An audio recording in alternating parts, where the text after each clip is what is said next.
ഒരു ഹസ്ബൻഡിനെ ഇത്രയും സപ്പോർട്ട് ചെയ്യുന്ന ഭാര്യനെ കിട്ടുക എന്ന് പറയുന്നത് വലിയൊരു കാര്യമാണ് ഈ ഒരു മേഖലയിൽ. ഇപ്പൊ ചേട്ടന്റെ ചേട്ടൻ പറഞ്ഞു, അപ്പൊ ചേട്ടന്റെ ഫാമിലി ഇവിടെ ഉണ്ട്. അവര് നമ്മളെ ഏജാക്സിലാണ് താമസിക്കുന്നത്. ഓക്കെ. മോനും മോളും. പിന്നെ എനിക്ക് തോന്നുന്നു നിങ്ങൾ കൊണ്ടുവരുന്ന ഇപ്പം എടുക്കുന്ന ആർജേഴ്സ് ആണെങ്കിലും നിങ്ങൾ അതുപോലെ നന്നായിട്ട് നല്ല രീതിയിൽ ആൾക്കാരെ എടുത്ത് അവർക്ക് വേണ്ട സപ്പോർട്ടുകൾ കൊടുക്കുന്നു. എനിക്ക് തോന്നുന്നു ഇപ്പം പണ്ടൊക്കെ ഇവിടെ വരുന്ന കുട്ടികൾക്ക് ഒരുപാട് ആഗ്രഹങ്ങളുണ്ടായിരുന്നു, അതൊന്നും നടക്കാതെ പോകുന്ന ഒരു കാലം ഉണ്ടായിരുന്നു. ഇപ്പം വളരെ ശരിയാണ്. നമ്മളൊക്കെ വരുന്ന സമയത്ത് നമ്മളെക്കാളും മുമ്പ്, കാരണം നമ്മള് ഇടയ്ക്ക് ഷോർട്ട് ഫിലിം പലത് ഇറക്കുമ്പോൾ ഒരേ മെസ്സേജ് അയക്കാറില്ല. ഞങ്ങൾ വന്ന സമയത്ത് ഞങ്ങൾക്ക് ചെയ്യണമെന്ന് ആഗ്രഹമുണ്ട്, പക്ഷെ ചെയ്യാൻ പറ്റില്ല. അവസ്ഥ ഞങ്ങൾ വന്ന സമയത്ത് ചെയ്യുന്ന അവസ്ഥ. കാരണം നമ്മുടെ ഒരു ആദ്യ സെമ്മിന്റെ ഫീസ് മാത്രം അടച്ച് വരുന്ന 3 മാസത്തിൽ അടുത്ത സെമ്മിന്റെ ഫീസ് നമ്മൾ തന്നെ അടയ്ക്കാം, വീട്ടുകാരെ നമുക്ക് കൈ കിട്ടണം. ആ ഒരു അവസ്ഥയിൽ നിന്നും നമ്മൾ അധ്വാനിച്ച് അപ്പൊ അതിനിടയിൽ നമുക്ക് ഇത്തരത്തിലുള്ള കലാപരിപാടികളിൽ മുഴുകാൻ സമയം കിട്ടത്തില്ല.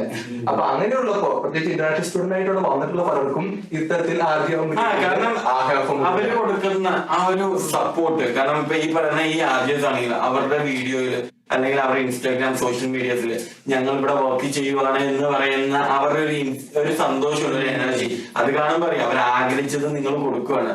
സോ എനിക്ക് തോന്നുന്നു നിങ്ങൾ ഇപ്പം ചെയ്തുകൊണ്ടിരിക്കുന്നത് വളരെ നല്ലൊരു കാര്യമാണ്. ഇതിനകത്ത് ബേസിക്കലി എനിക്ക് പറയാനുള്ളതെന്ന് വെച്ച് കഴിഞ്ഞാല് ഇതൊരു വലിയൊരു കമ്മ്യൂണിറ്റി ഇന്റഗ്രേഷൻ ആണ് നടക്കുന്നത്. തീർച്ചയായും. ഇപ്പൊ സോഷ്യൽ സൈഡിലായിക്കോട്ടെ, എന്റർടൈൻമെന്റ് സൈഡിലായിക്കോട്ടെ, എല്ലാത്തിലും ഒരുപാട് എമിനന്റ് ആയിട്ടുള്ള ആൾക്കാർ നമ്മുടെ ഇവിടെ ഉണ്ട്. തീർച്ചയായും. അപ്പൊ എല്ലാവർക്കും ഒരു എക്സ്പോഷർ വരികയാണ്. ഇപ്പൊ തന്നെ പല അസോസിയേഷനിലെ ആൾക്കാർ ഒരുപാട് നല്ല നല്ല ആക്ടിവിറ്റീസ് ചെയ്യുന്നുണ്ട്. അപ്പൊ ഇപ്പം ഈ കോവിഡ് ആയതുകൊണ്ട് അവർക്ക് റെസ്ട്രിക്ഷൻസ് ഉണ്ട്, എന്നാൽ പോലും ഒരുപാട് കാര്യങ്ങൾ സമൂഹത്തിന് വേണ്ടി ചെയ്യുന്നുണ്ട്. അവരെല്ലാം ഫീച്ചർ ചെയ്യാനും അവരെല്ലാം നമ്മുടെ റേഡിയോയിലേക്ക് കൊണ്ടുവന്ന് അവരുടെ തോട്ട്സ് ഷെയർ ചെയ്യാനും എല്ലാം ഈ പ്ലാറ്റ്ഫോം നമുക്ക് എഫക്റ്റീവ് ആയിട്ട് യൂസ് ചെയ്യാൻ പറ്റുന്നുണ്ട്. It's a big thing, right? പിന്നെ എനിക്ക് തോന്നുന്നു എനിക്കൊരു പലരുടെ ഒരു സെഷൻ ആയിരിക്കും അത്. ഇന്നിപ്പം നമ്മുടെ നാട്ടിലൊക്കെ ഇപ്പൊ എറണാകുളത്തൂടെ പോകുമ്പോ നമ്മുടെ കാറിൽ എഫം ഇട്ട് കഴിഞ്ഞാൽ നമുക്ക് കേൾക്കാൻ പറ്റും. ഇന്നത്തെ കാലത്ത് അങ്ങനെ ഒരു സിറ്റുവേഷനിലേക്ക് എത്തിക്കഴിഞ്ഞാൽ അതൊരു ഭയങ്കര സന്തോഷമായിരിക്കും. കാരണം നമുക്കറിയാം നമ്മൾ ഡ്രൈവ് ചെയ്യുന്ന ഒരു വലിയ മീൻസ് നാട്ടിലെ പോലെയല്ല, നമ്മൾ ഒരു 1 hour 2 hours ഒക്കെ ഡ്രൈവ് ഉണ്ട്.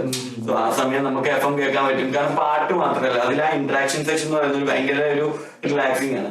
സോ അങ്ങനെ നമ്മൾ ഭാവിയിൽ നിങ്ങൾ എത്തിച്ചേരട്ടെ, അല്ലാതെ ഞങ്ങൾക്ക് ഭയങ്കര ആഗ്രഹമാണ്. നമ്മൾ പ്രത്യേകിച്ച് ഈ ഒരു കൊറോണ കാലത്ത്, കാരണം ഒരുപാട് സംരംഭങ്ങൾ പാതി പിടിച്ചിട്ട് പൊളിച്ചു പോയിരുന്ന ഒരു അവസ്ഥയാണ്. അതിനിടയിൽ FM, AM, പ്രൈം, പുതിയ എന്തൊക്കെ പരിപാടി ആപ്പിന്റെ ഒരു മൊബൈല്. അപ്പൊ അത് ഒരു ദിവസമായിട്ടൊരു എല്ലാം ഓക്കെ ആണെങ്കിൽ 2 മാസത്തിനകത്ത് നമുക്ക് ആപ്പ് ലോഞ്ച് ചെയ്യാൻ പറ്റും. എന്തായാലും ഭയങ്കര സന്തോഷം. എനിക്ക് തോന്നുന്നു എല്ലാവർക്കും തിരക്കുകളും കാണും ഈ ചെറിയ സമയത്തില്. ഞങ്ങൾക്ക് വേണ്ടി